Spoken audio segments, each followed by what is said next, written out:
say you had one late payment, and that one late payment happened 12 months ago, and it's only being reported to Experian. That late payment is only going to report your Experian credit report. If it's not being reported accurately to Equifax and TransUnion, you gotta sacrifice. You wanna move like bosses move. YMA, Young Millionaires Association. Yeah, see, that's the association. Joe. All right, guys, welcome to YMA Nation Podcast, Wealth Building Monday. I am Joe Wallace, and Rebecca Wallace is not on the scene today because I have a solo that I'm doing today, and we are going to talk about why credit scores are different between the different credit bureaus. And I think this is going to be a hot topic. So this is episode number 35 of Wealth Building Monday. If you're on right now, like, share, and subscribe. Like, share, and subscribe, guys. And make sure that you go back and watch all of our previous episodes. There's a lot of good topics, a lot of good information. We're going to talk about credit today. And if you need help with your credit, you can always contact Masters Credit Consultants at www.masterscredit.com. www.masterscredit.com. Their number is 864-249-9466. You guys like, man, he got all that memorized. All right, so we got a great topic. The reason we're going to talk about this on Wealth Building Monday, because in our industry where we deal with consumer credit, business credit, people need to understand the importance of how, if I want to build wealth, what are the factors? Credit is definitely an important factor in building wealth. So I'm going to go in depth and explain this because this question always comes up. When someone updates or check their credit report, they say, I don't understand why my scores are different on Experian or TransUnion. Or I check my credit report on Credit Karma, then I check my report on Equifax, and the scores are not the same, and I don't understand why. So this is going to be a wonderful topic because I'm going to not only break that down and explain it to you, but I'm going to go into all the factors that impact your credit score and why it could possibly be different. So let's get started. The first thing that I want to talk about for you to help understand credit is, what is credit when I'm applying for credit? Why are my scores? Why is it changed? So say if you go and apply for a car. So if I check my credit on, say, Credit Karma, and it says I'm at a 640, and then, 640, good, I can go and apply for this car. I'll be approved. I go down to the lot, the dealership, and they pull my credit, and they say I am at a 560.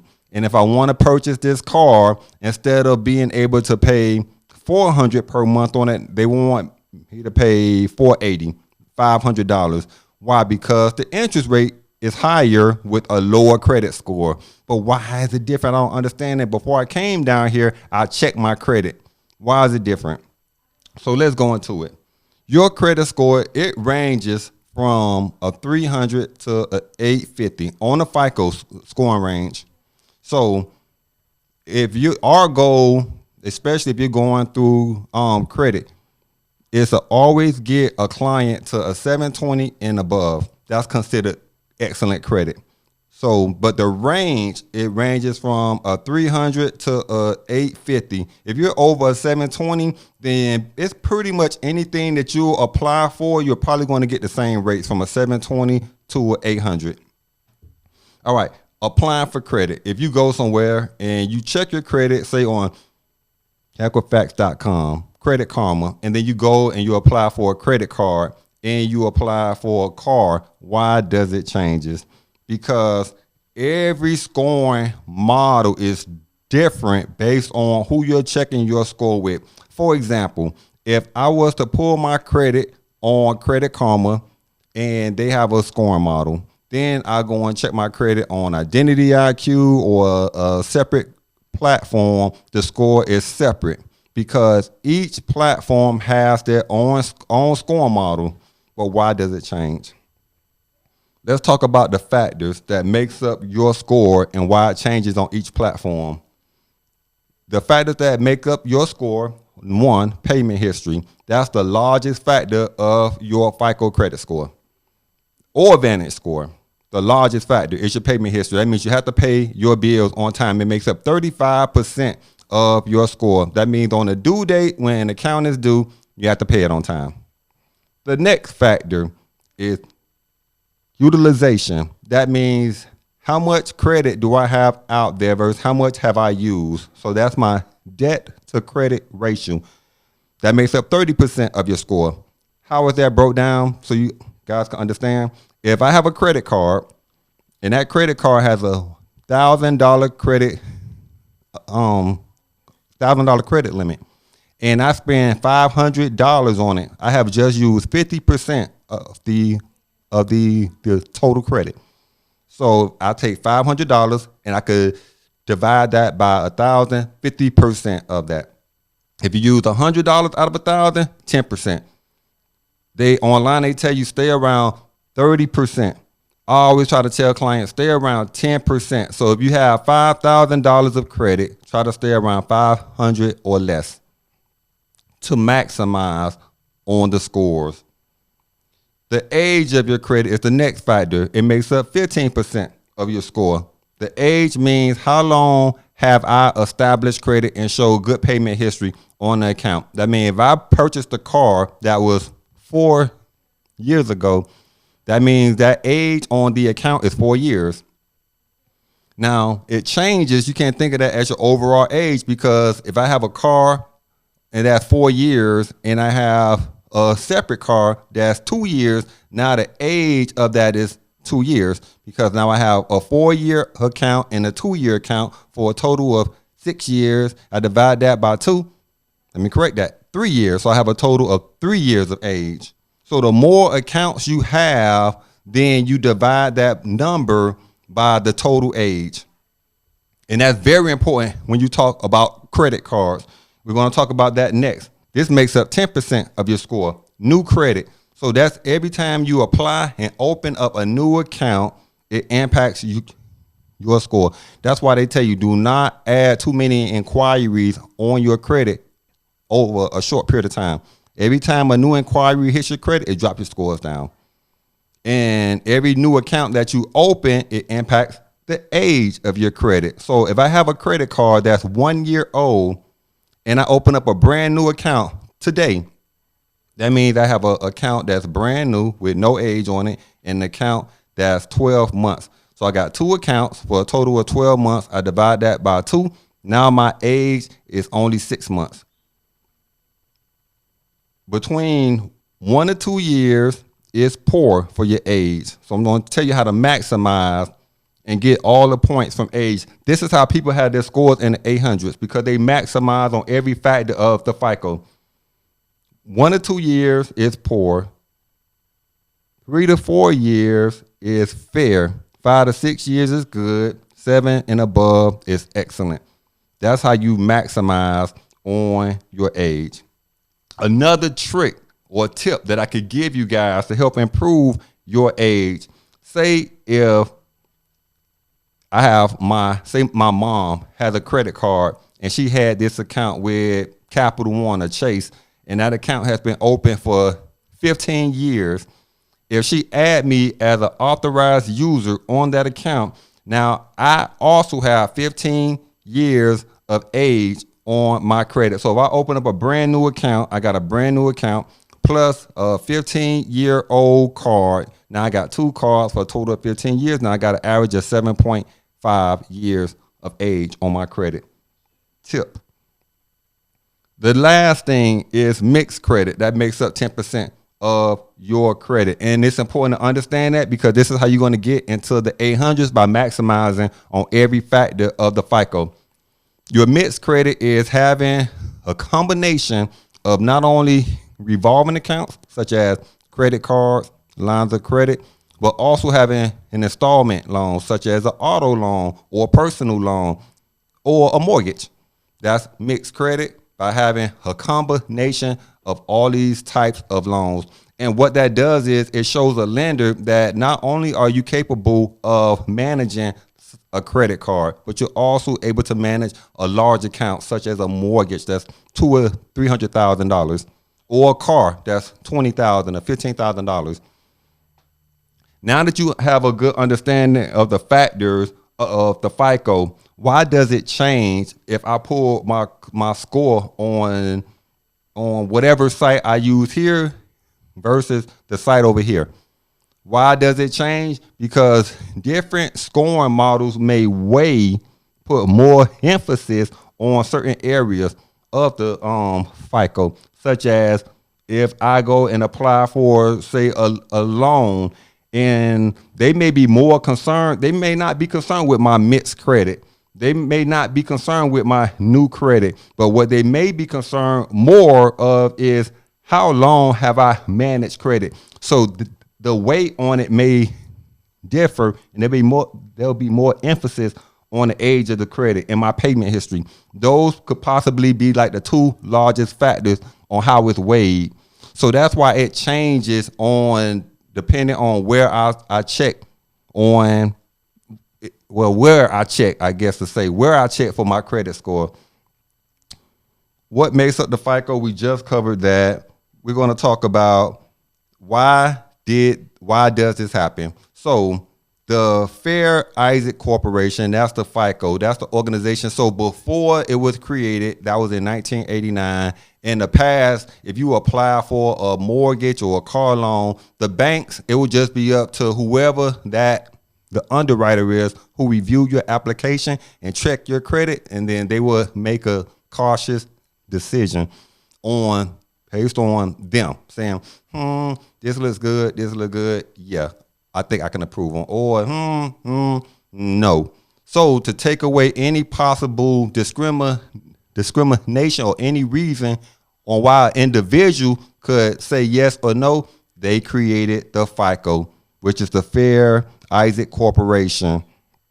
So now, based on that, every lender has to use a scoring model. And just because you hear of the FICO 8, that's the most common.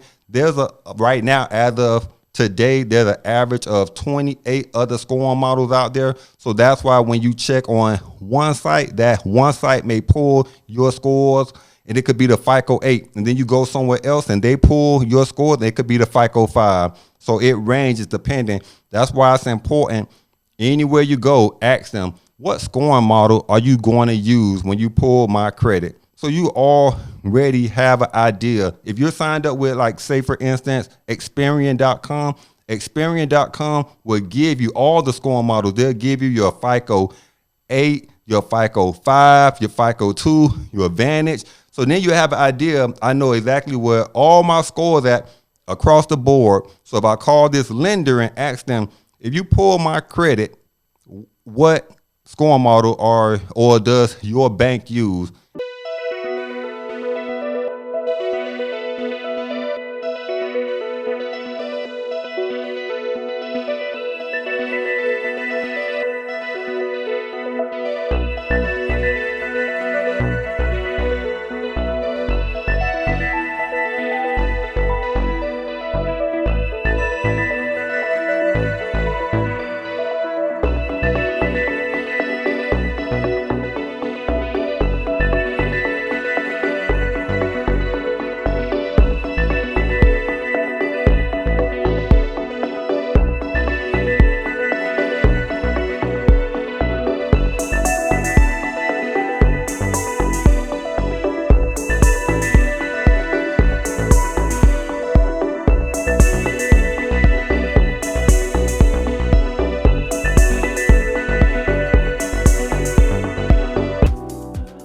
And they tell me, well, we'll use the FICO 5. Boom, I'm going to go online and I'm going to check for the FICO 5. So I have an idea if I'll be approved or qualified for that product that I'm going to apply for.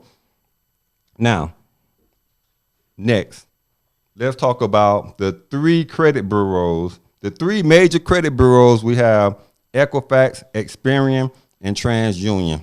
So now that you understand that, okay, I understand, Joe, there's a FICO 8, FICO 5. I get that point. But why does the credit bureaus report my scores and they're not the same? This is another good breakdown, and I'm going to explain it to you. So, one, each of them are going to use these 5 factors: your payment history, utilization, your age, your new credit, and mixed credit. Now, if Equifax has an account, we'll say, for instance, I have a car loan, and my car loan, the bank or lender that I have my car loan with may not report to all 3 credit bureaus. So when someone says my Equifax is at a 720, my Experian is at a 650, and my TransUnion is at a 715. Well, man, I'm at the 700s, and these two is close, but why is my Experian so low? And then you look on a credit report, and then you have this car loan that has been open for 2 years with excellent payment history, but is not being reported to Experian. So now you're losing the points on your Experian credit bureau. So when you see that there's a variance in your credit scores based on Experian, TransUnion, and Equifax, you have to dig into your report and look at each credit lender and make sure each one is being reported to all 3 credit bureaus. Man, that's good. The next thing is the errors in your credit. Now, again, we'll use the car loan again. Say your car loan is being reported to Equifax, and you say, wow, I don't understand why my scores are so low on Experian, but still high on Equifax and TransUnion. Say you had one late payment, and that one late payment happened 12 months ago, and it's only being reported to Experian. That late payment is only going to report your Experian credit report. If it's not being reported accurately to Equifax and TransUnion, then you'll gain those points on the Equifax and TransUnion credit bureau. So you have to look for errors. There may be an account that's being reported wrong. So wait, like, why is this report showing that it was just started in January of 2021 and I had the account since a year ago? Then that's impacting the age and it's impacting your payment history. So then you have to do a dispute with the credit bureau and get them to update it. The errors could make a difference, and there's 78% of errors in credit bureau reporting. So always check your credit report every month and make sure your credit report is accurate. Now, this is a good factor right here, and this confuses a lot of people. That's why I want to cover this.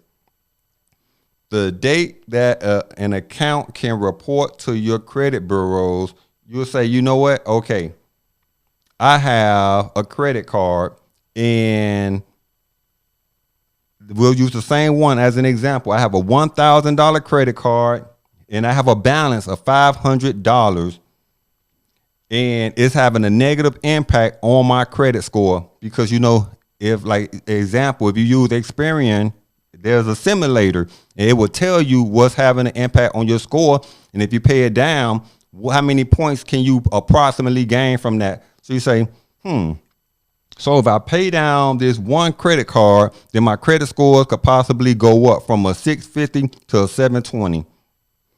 And that's realistic. If you only have one credit card, you got good credit. So I need to pay down this card. This card is due on the 5th of the month. So I'm going to go ahead and I'm going to pay it now. So if I pay this credit card right now and it's due on the 5th, and I get my credit bureau report refreshes on the 3rd, but I paid it today, I'm like, why haven't my scores moved? Why are my scores still down? Great question. The date that your payment is due on a credit card, or auto loan, or mortgage, it doesn't report until your credit bureau until an average of 5 days after the due date. So it is important to understand, like, why are my scores not moving? I paid this card down all the way, and it haven't been changed yet when I pulled my credit. So right now, if you pay something and it's due on the 5th, and say today is the 1st, for example, say if it was the 1st and you have a card payment due on the 5th and you paid it off, say you paid it off, and then you pull your credit report. is not going to show that payment. Your scores are not going to change. The balance is not going to be any different.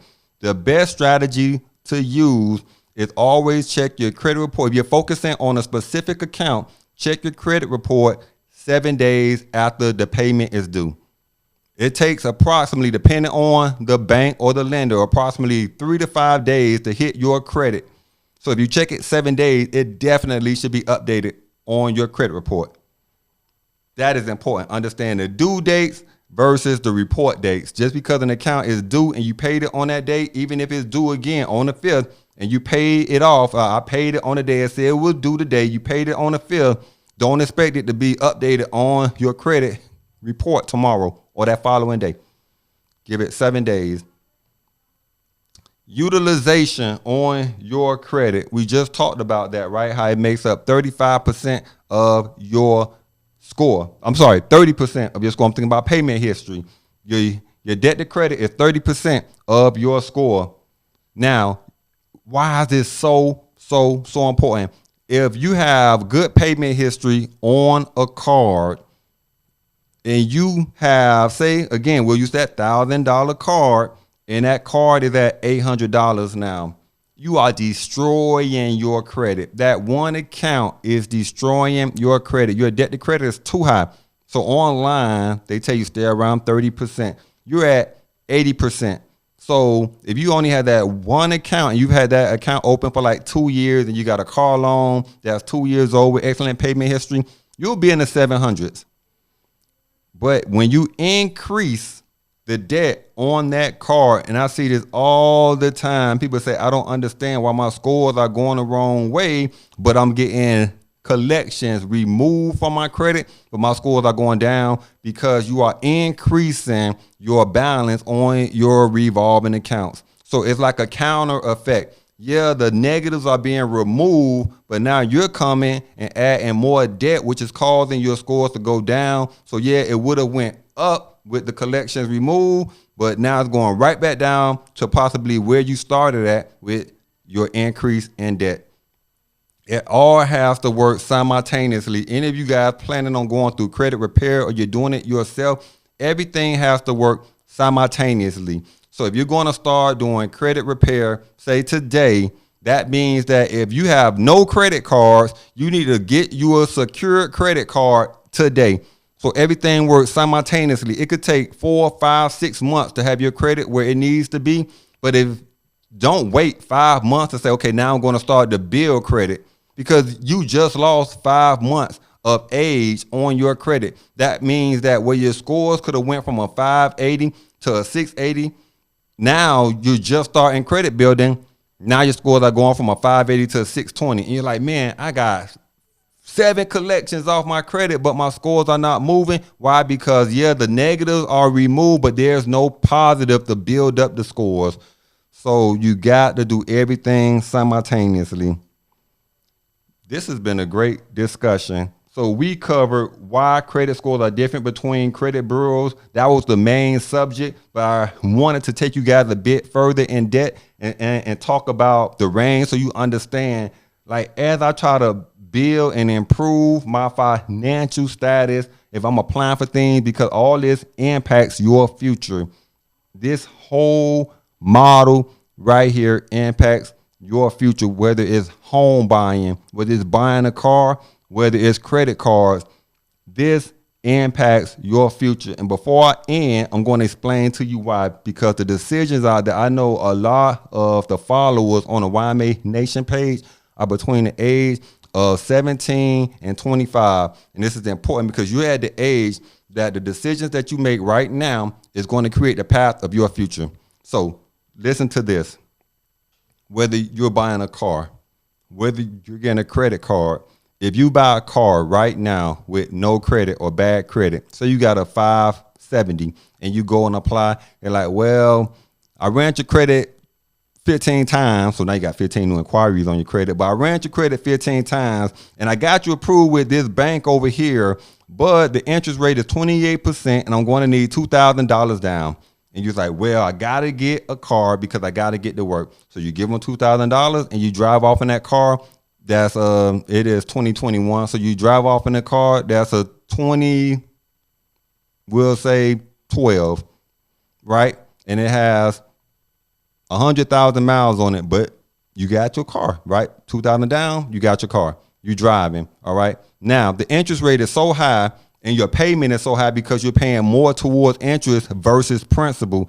So every time I pay, my balance is barely moving. That's why when people say, man, I'm paying all this money. I'm paying $400 a month for this car, but I'm almost where I started at because you're paying so much in interest because of your credit. If you're 19, 20 years old, I'm going to tell you how this is going to impact your future. So say you keep that car for a year. A year goes by, now you're having problems with the brakes. You're having problems with the transmission. You're having all these mechanical problems. Now, I say, this car has to go. So now I go to trade in this vehicle, and they tell me, well, you know what? You bought the car for $10,000. You put $8,000 down. You've been paying on the car for a year. So you started at $8,000, but you still owe $7,000. You like, how in the world do I still owe $7,000 when I made 12 months of car payments? Because every payment, the majority has gone towards the interest on it. So now when they pull your car in and they're going to look at it and say, okay, well, your trade-in value on this car is only like $3,000. So you owe $7,000. So let's check your credit. Say you haven't done anything in your credit. Now you're $3,500 upside down in this car. They say, well, only thing I could do for you if you got $2,000 or $3,000 down, which, here is tax time. So now I got to use all my tax money to put down on another car. And all that is going towards putting me right back in the same cycle. I'm going to get maybe a 2014 or 2015. And the value of the car, it's going to depreciate faster than the payments I make on a car. Now, in the future, all this money that I'm throwing away, imagine if I started at 18 years old. I had excellent credit. How do I get excellent credit at 18 years old? Because my parents or someone or me, myself, I'm going to get me a secure card. I'm going to start building credit at an early age. That means if I'm 18, I apply for me a secured card and I'm going to build payment history and keep my balance at 10%. So that $200 that I put down on that secured card, I'm going to pay on it. I'll get gas on it and pay it off in full, or I'll get lunch on it, pay it in full. And then 12 months of doing this same cycle, now I got excellent credit. At least I should be at a 680 with one card. The great thing to do is get you two cards. Two cards for a year, 700 guaranteed. Now when I go and apply for that car, now I'm going to go into the lot and I'm going to say, hey, guess what? Before I even came here, I went to my bank that where I work and get my direct deposit at, and I applied for my auto loan, and they gave me a pre-approval for 3%, not 28%, 3%. So now every time I make a payment on my car, the majority is going toward the principal. So if I start off with this $20,000 car, not this $10,000 car, I'm paying the exact same amount. I'm driving a newer car, paying the exact same amount. And in 3-4 years, if I want to trade that car in, guess what? Now the amount that I owe on a car is almost close to the exact amount of what the car is worth. I started off checking it every other week, just like most people do. Then it got out of control. I couldn't help myself. I started checking it day after day after day. I didn't realize that I was becoming addicted until my wife said something. What did she say?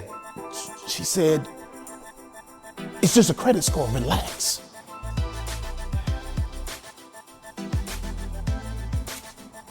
Are you checking your credit score? Huh? Hold on. So when I trade it in, it's not like, well, I'm going to need you to put $1,000 down or $2,000 down, because my trade-in value is almost right where how much I owe. So it breaks even. So I'm just going in and getting a new car. But if you go in and you constantly having to put money down, or you at a bad rate and you driving an older car, less gas efficiency, all these things matter when it comes to wealth building. Every dollar matters. So start off young and make good decisions. Start building your credit now. So when you apply for that house, you're saving money on a house. When you apply for your credit cards and you use them, you're not paying the high interest on them.